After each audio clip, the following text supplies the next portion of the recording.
अगर 498A की FIR normal धाराओं में है, तो जब नॉर्मल धाराओं में है तो आपको हाई कोर्ट जरूरी नहीं कि आप आए ना आए, वो आपकी मर्जी, आ भी सकते हैं भाई। अगर आपको डर है कि भाई जेल ना भेज दिया जाए, नॉर्मल धाराओं के साथ जेल नहीं भेजा जाएगा, तो आप सीधे आप चले आए हाई कोर्ट। अगर आना है तो, नहीं आना है तो वहीं से काम करिए, चार्जशीट के बाद आइए। यहाँ आइए जरूर, लेकिन चार्जशीट के बाद, तब आपका हो सकता है प्रोसीडिंग स्टे हो जाए।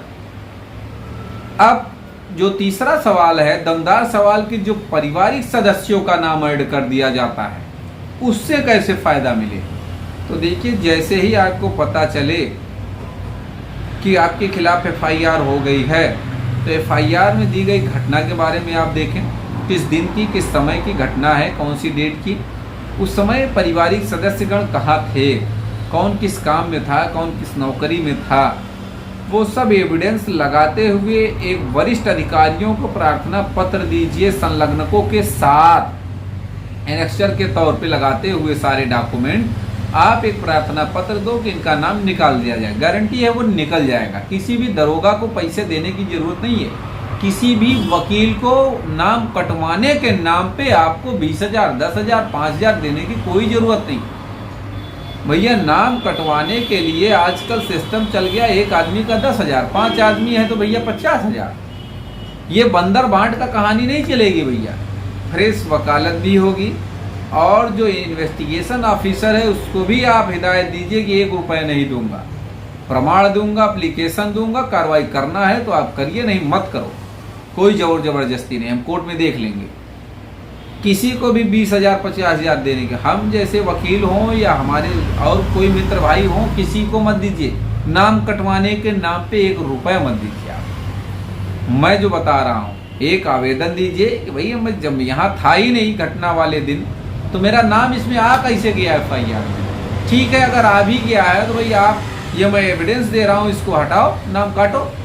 नहीं काटेगा तो आगे चल के आईओ तलब होगा, उसका भी समय आएगा, ट्रायल फेस करेंगे।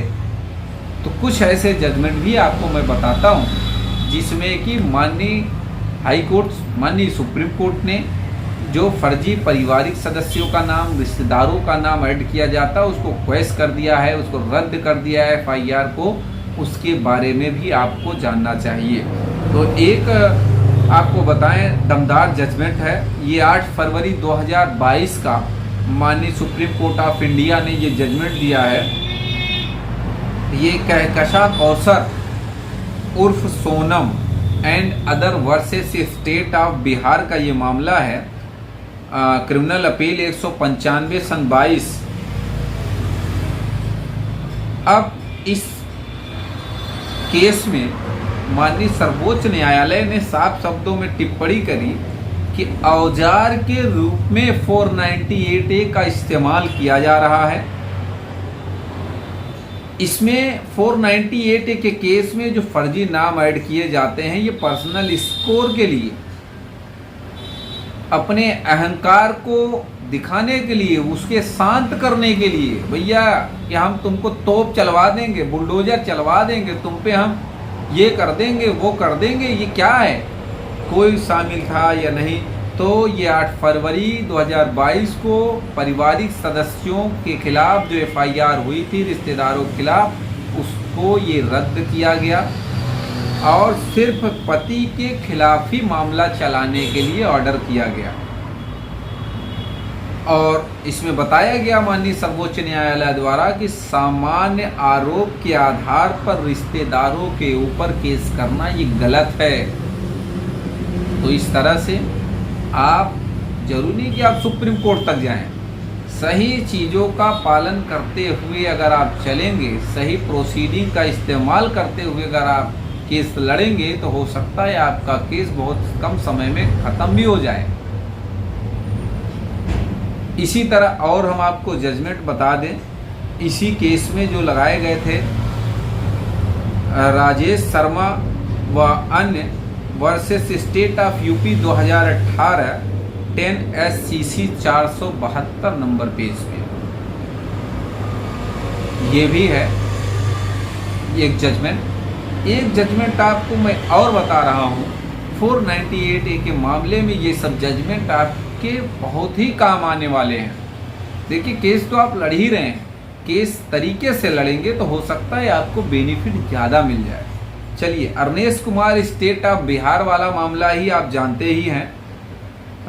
2014 8 SCC 273। इस मामले में भी गिरफ्तारी पे रोक लगाया गया था, आप ये जानते ही हैं। ये सबसे प्रचलित जजमेंट है।